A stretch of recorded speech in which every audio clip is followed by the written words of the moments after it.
Dr. Denis Burke, and I'm so glad that you are joining me. As I travel around the country, I get to meet a lot of people, as you can imagine, and oftentimes they're very curious about Ireland. They've never been to Ireland and they have many, many different questions.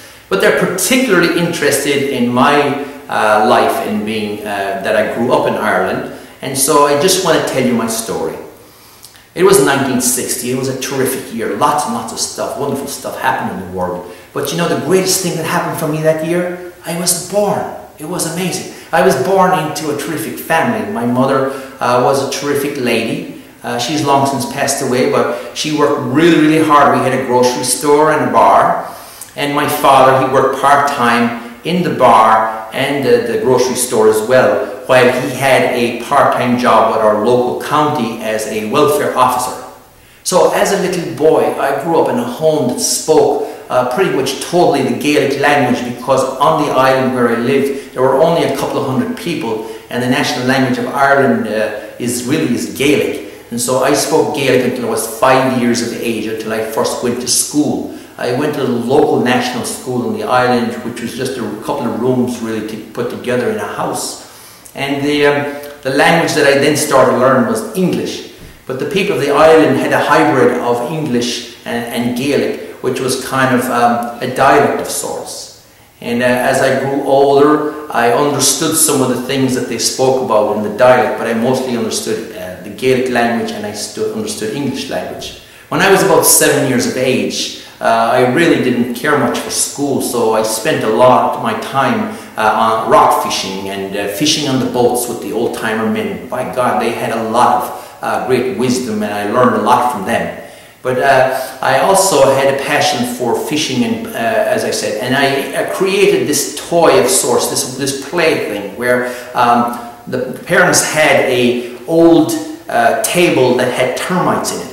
And so they just put it out in the backyard and they just let me play with it. And so what I did was I turned the table upside down. I used the post as masts, and I got a tablecloth, and I turned the tablecloth into a sail. And then from that, another fisherman gave me some nets, and that at 7 years of age was like a dream come true. That was my toy. Unbelievable. Now my grandmother, she had a small farm very close to our house.